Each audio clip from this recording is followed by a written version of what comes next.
এবার একটু টেকনিক্যাল বিষয় নিয়ে কথা বলি, যে ভয়েড রিলেশনশিপ বা নিষিদ্ধ সম্পর্ক কোনগুলো, যেমন বাবা মেয়ে, মা ছেলে, ভাই বোন, চাচা ভাতিজি, মা ভাগ্নি, সৎ মা, সৎ ছেলে, সৎ ভাই, সৎ বোন।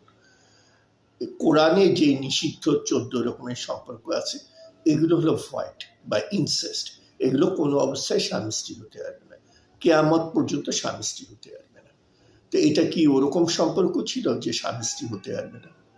তো খামাখা আপনি অসামাজিকতা, অশালীনতা এসব অভিযোগ এনে মানুষের জীবনকে অতিষ্ঠ করবেন কেন? নিরীহ মানুষকে সাফার করাবেন কেন?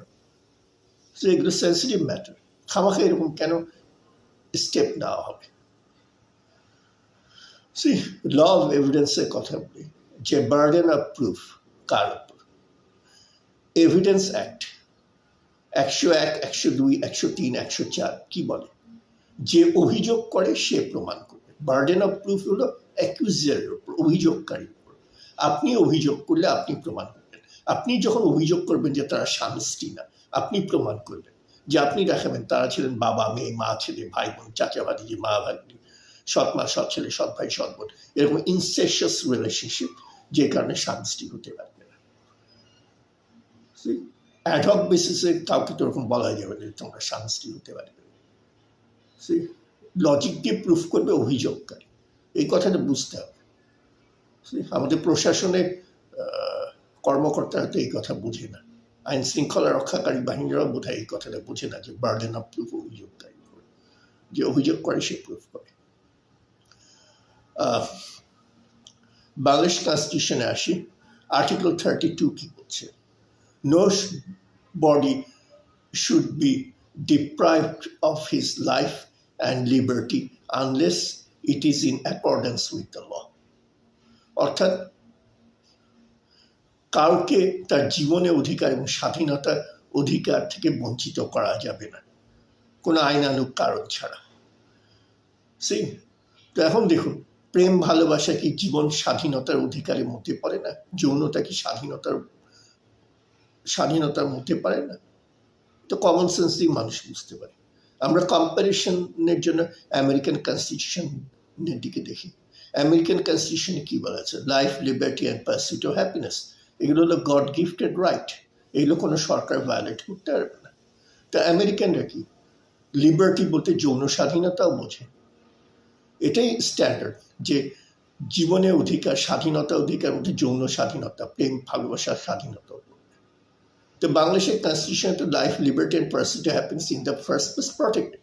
তারপরে কেন খামাখা মানুষকে অ্যারেস্ট করা হচ্ছে, হয়রানি করা হচ্ছে? কনস্টিটিউশনাল রাইট তো দেওয়া হয়েছিল কেন? এই কারণে যে নিরীহ মানুষকে আইনে অপপ্রয়োগ থেকে রক্ষা করার জন্য, হয়রানি থেকে রক্ষা করার জন্য, অধিকার রক্ষা করার জন্য এটা কনস্টিটিউশনাল রাইট দেওয়া হয়েছে, সংবিধান দেওয়া হয়েছে। কিন্তু তারপরে কি হচ্ছে? মানুষের আইন শৃঙ্খলা রক্ষাকারী বাহিনী, প্রশাসন কি হচ্ছে? মানুষের মৌলিক অধিকার বিচ্ছিন্ন করছে, মানুষকে প্রেম ভালোবাসা করার জন্য অ্যারেস্ট করছে, অর্থাৎ নিরীহ মানুষকে খামাখাই সাফার করছে। এটা অবভিয়াসলি কনস্টিটিউশনাল রাইট ভায়োলেশন, এটা সবাই বুঝতে পারে। আর্টিকেল 35-এ কি আছে? যে কাউকে ক্রুয়েল, নিষ্ঠুর পানিশমেন্ট দেওয়া যাবে না, টর্চার করা যাবে না, লাঞ্ছিত, অসম্মানিত করা যাবে না। তো একটা প্রাপ্তবয়স্ক মহিলাকে প্রেম ভালোবাসা করার সময় অ্যারেস্ট করা, এটা তো তাকে কুকুর বেড়ালের মতোই ট্রিট করা হলো। প্রেম করার জন্য অ্যারেস্ট করা, আদালতে চালান দেওয়া, এটা কি তাকে অসম্মান করা হলো না? এটা কি তার প্রতি নিষ্ঠুরতা শো করা হলো না? এটা মানসিক নির্যাতনের মধ্যে পড়ে, এটা মানসিক ক্ষতি। তো এটা তো কনস্টিটিউশন আর্টিকেল 35-এর এগেনস্টে চলে যাচ্ছে। এটা কনস্টিটিউশনাল রাইট, অধিকার ভঙ্গ করা, যে প্রেম ভালোবাসার জন্য কাউকে অ্যারেস্ট করা।